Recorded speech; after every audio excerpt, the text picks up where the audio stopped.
on a day with no direct sunlight, on a short day of the year that is well below freezing with frozen ground.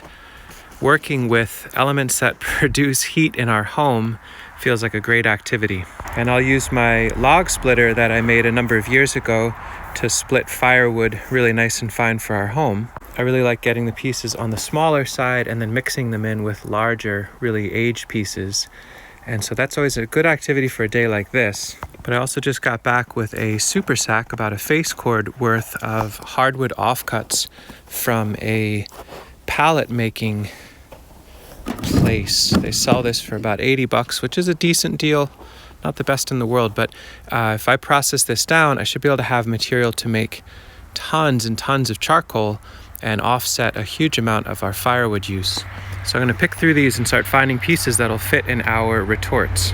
I've spoken about this pretty extensively in other videos, but maybe I'll do an update at some point. But these are our stainless steel hotel pans that we sneak into our wood stove and basically pyrolyze wood pieces. They generate a huge amount of energy and warmth in a very clean way and keep all that heat in our home, and we get a perfect charcoal out of it. And so if we cut these and chop these pieces, split these pieces finer and give them a chance to dry down, and they fit in the 6 inches or 9 inches of these containers, then we've got great feedstock to heat our home and generate forever carbon at the same time.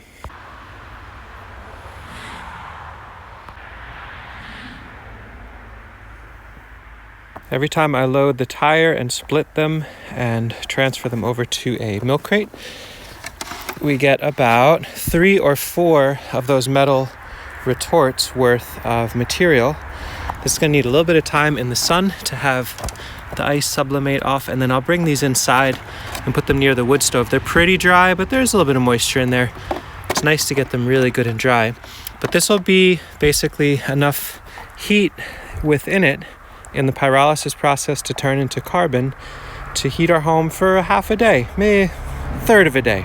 So within this bag, it's a fair bit of work to liberate them and get them organized and store them, but they're probably 60 to 80 days worth of really rich heat for our home in these structures, just in their syngas. Our firewood shed also has a west wing, so to speak, where we put material that's good for making charcoal. And I think what I'll do is actually fill this whole bay as my first work. We've got these little slices of wood that can pin in as I go, and I basically fill this entire thing with material we can turn into charcoal later.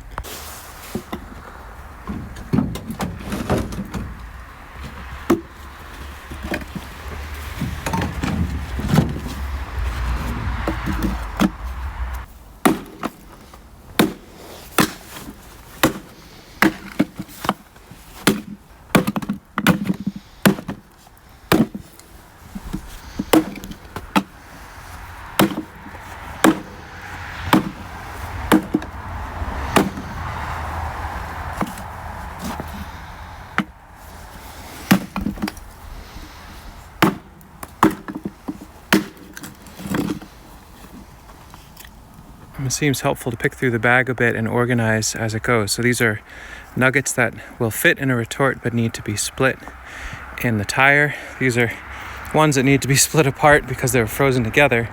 And these are little niblets that are already small enough to fit in the retort. So I'll just load them by the wheelbarrow into milk crates and dump them around the bend for storage and access later. It takes a little while, but I'm making good headway, more than halfway through the bag. Stacking the nice nuggets that we can use for foundations for outdoor things like water tanks and such. Like these nuggets would be nicer for structure and lifting elements that are heavy instead of being burnt. So we're setting them aside for that. A couple pieces went into the firewood stack as they were because it just made more sense as firewood.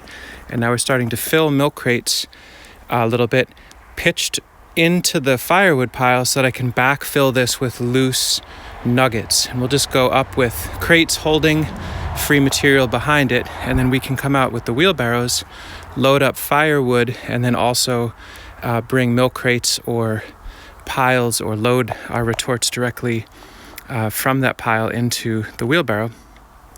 and keep it nice and organized. The west side here has a decent amount of room as well, so we should easily be able to get the full bag processed, broken down, and organized for use before dark. That's my hope. I'll see what I can do.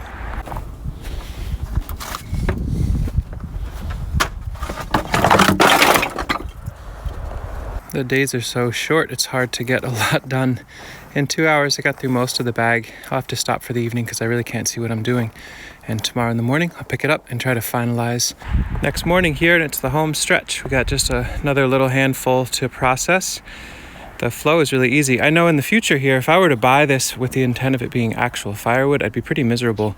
It's frozen on the outside and really odd shape for being actual firewood. But for the charcoal, it should be wonderful. And it really is a nice side bonus to get all of these nuggets that can be used for propping things up outside. There's just a lot of strength in wood in that dimension that's hardwood, with the grain running in that length, so we can dry stack things really beautifully with that.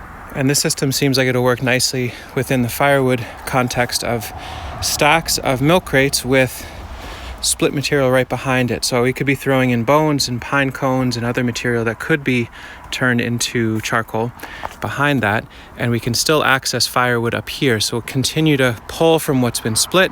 These are good overnight logs or potentials for splitting, and we can reach in a little bit and also fill our retorts. So being organized and thoughtful in how we need to access this, because there'll be times where we're trying to load firewood when there's 2 feet of snow outside. I want it to be comfortable then and not have to think hard later on.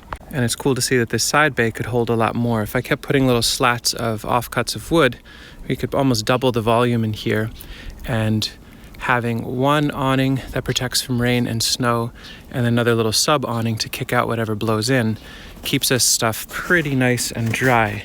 So I'll load that at my leisure with random offcuts from doing shop work. But it's nice to have these little extra bays next to the main event of firewood storage. If you're designing a firewood storage space from scratch, maybe there's an opportunity to have a little shed wing or a knockout that can store this sort of little nugget material and still be sheltered by the whole. Finished up with the whole bag and the pallet. I'll bring that back to the folks. Maybe they can reuse it and put everything away. Fair bit of work, but a really lovely thing to do when it's frozen out. So here we go. We've got a couple milk crates lined up, holding in a huge cache of nicely chunked up material. This will probably heat our home for 40 days or so. So basically at $80 for the bag, it's like $2 a day in heat, but we also get the charcoal out of the deal. And we've got a nice backup cache that we can dip into later on. Let me know if there's interest in the comments. I can do some more detailed update videos on how it is that we make the biochar in our wood stove, what that flow and process looks like. But for now, I thought it was neat just to take people along for the ride as I invested in one way to get feed material. Maybe where you are, there are things like this. I think at $80, I wouldn't be buying this all the time. It's a little much. Maybe I could find the actual pallet manufacturer themselves and see if I could dip into their piles before they bag them up and give them $20 or a loaf of bread from Sasha or something like that. But for now, it's a great resource. And thanks for watching. Let me know if you have any questions, and we'll do an update video if there's interest on what we actually do with this in the wood stove.